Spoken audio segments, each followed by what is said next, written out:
I'm honored to welcome another friend of mine, and he's a computer tech. For all I know, he's a doctor too. I'm not. You're not. Bruce Newman with CMIT Solutions. Bruce, how are you doing? I'm doing well. Thank you very much. Okay. Well, I'm so honored to have you here, man. Thank you. I'm honored to be on. It's so exciting. Yeah, you know, I really appreciate that. You know, you understood the value of letting people get a connection with you, and in that regard, tell us about Bruce. Sure. Well, first of all, if I did have a doctorate, you would know about it. I'd have to tell you, but I don't. I don't. So I've been here in Arizona about 21 years now, and I've been the owner of CMIT Solutions of the Northeast Valley it'll be our 10-year anniversary this fall. 10 years. 10 years. Right. And so CMIT Solutions, now you've got kids though, right? I do. Young adults now. Young adults. Yes. Okay. They're still kids. They're still kids because they're still living with me too. Yeah. Oh, well, okay. So no grandkids yet? No. Okay. No. They'll be living with you too. Yeah, I'm sure. I look forward to it. Because that happens. I know it does. I have 5 kids. I have 11 grandkids.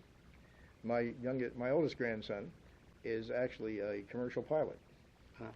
And my youngest is about 5 now. So I've got a pretty broad spread of them. And one day, you know, well, at this point it seems like the kids have figured out what was causing that.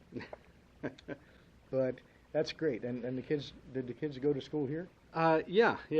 My oldest went to ASU, Okay. and my youngest to Scottsdale Community. Cool. So, yeah. Cool. So, and you know, they came out. They were 3 and 5 when we first moved out here. So, yeah, they still somewhat remember the East Coast, but not as much as we do. Yeah, I'm actually the only one in my family that I was raised in Texas from the time I was 5 until I ended up coming to Arizona. I spent a year on the road selling magazines, and then I ended up coming to Arizona. I've been here for 42 years now. Actually, I've lived here for 32 of the 42 years, and I fell in love with Arizona right away. Yeah. But for a long time, I talked like this because that's where I was raised. You know, and people talk like this there. You know? And the bottom line is that you get used to where you are. You do. Yeah. So, I can't talk like, you know, where I'm from Jersey, because we get bleeped off the air. So. Well, there's that. Of course, I can talk like Balmer. I can talk like Balmer because I was born there. But I was raised in Texas, so I'm more likely to fall back on this. Now, CMIT Solutions, Bruce. What does CMIT stand for? So it's completely managed information technology. So we're... I never knew that. There you go. See, I never knew that. Two things you learned today. And I never knew that. That's right. 2 things I've learned today. Just goes to show you, folks, there's something new you can learn anytime. So completely managed information technology. And solutions. So we're IT services for small and mid-sized businesses, and we actually do a lot of work with nonprofits. And we become the outsourced IT department for a small and mid-sized business. So we monitor them 24/7, 365, make sure they're safe and secure and operating well. Okay. And if somebody ends up having a problem with their system, with their small business technology, what do you do about it? So oftentimes, if they do have an issue, we'll know it before they do. We have what's called a network operations center. And even though we're a small, locally owned business, we're affiliated with a national brand. So we are able to leverage a network operations center. It's got 600 engineers in it. So you know, my staff can't know everything, but I guarantee one of those 600 in the network operations center does. So you know, as I said, we'll monitor 24/7. We'll make sure we're working on it and getting them fixed and up and running as soon as possible. Well, you know, you and I have talked about these things a little bit before, but what's fascinating today is that a small local business can have the leverage of a national or even an international company, because there are connections to be made that at one time had to be directly corporate. There was no such thing as a node, if I recall correctly. Right. And I'm not a guru, I'm not a techie, but there were terminals in one mainframe. And those terminals might be miles away from each other, but it was still running off of one computer. Now you have a whole network of computers that are all running it, and they're referred to as nodes, right? Yeah, you know, the technology, it kinds of, what goes around comes around. So there was centralized computing, what you're talking about, and then it went decentralized, and everybody has their own PC, their own computer. And then there's a trend to go back centralized in a way. You have the web, right, where everything's running.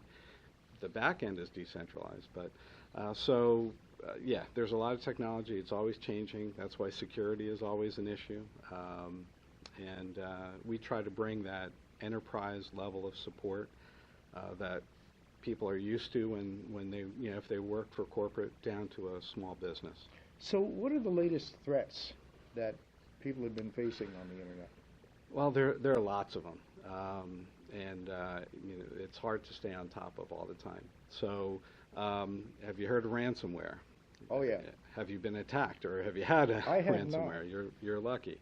Ransomware is when folks may get an email or they click on an ad on a website, and it downloads something to their computer.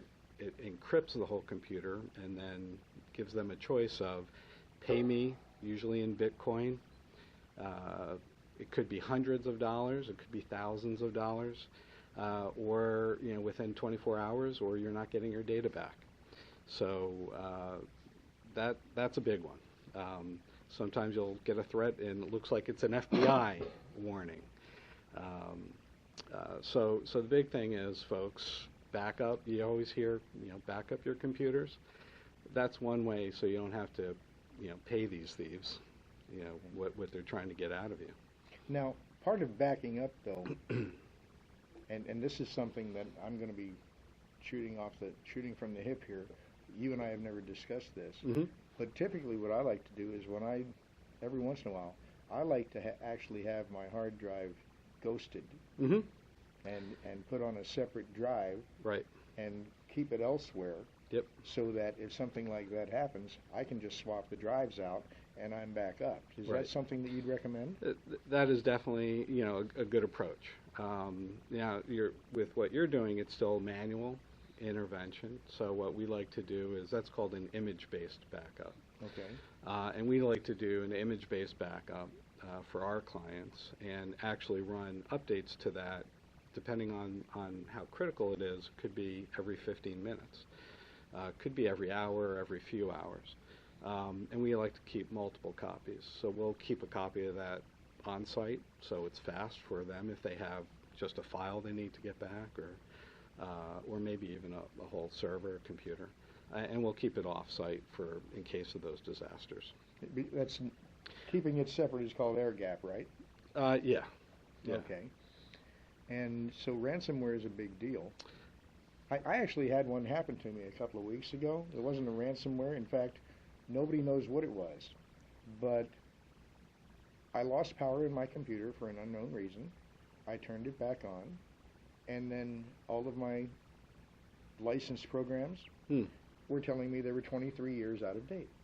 They had been expired for 23 years.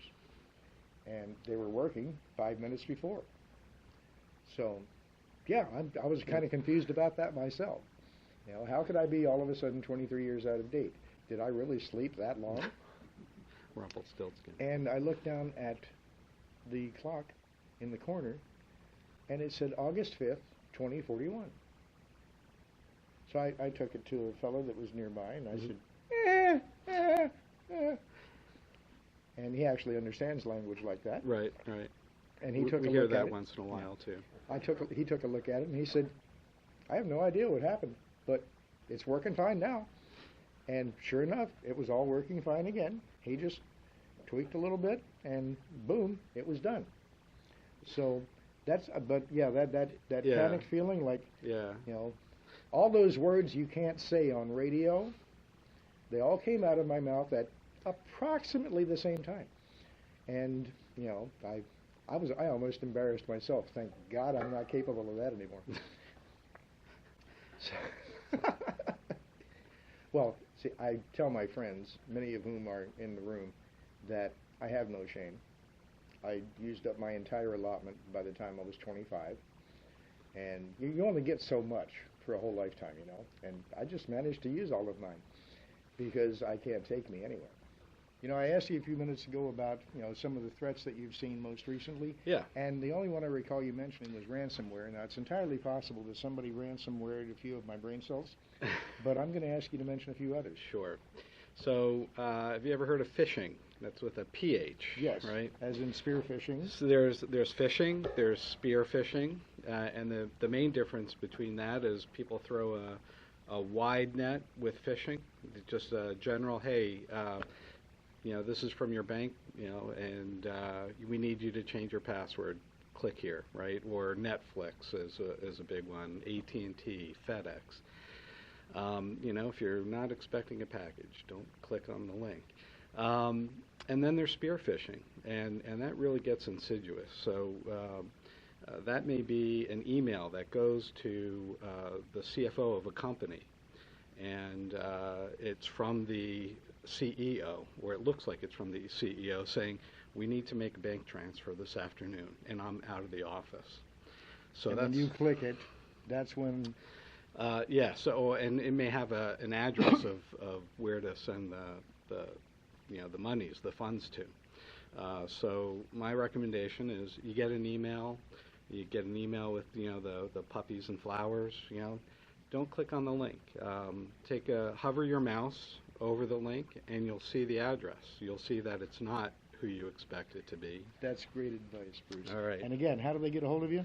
It's 480-419-3931, or you can email at cmitsolutions.com. Bruce, Thank you thanks very again. much, Gene.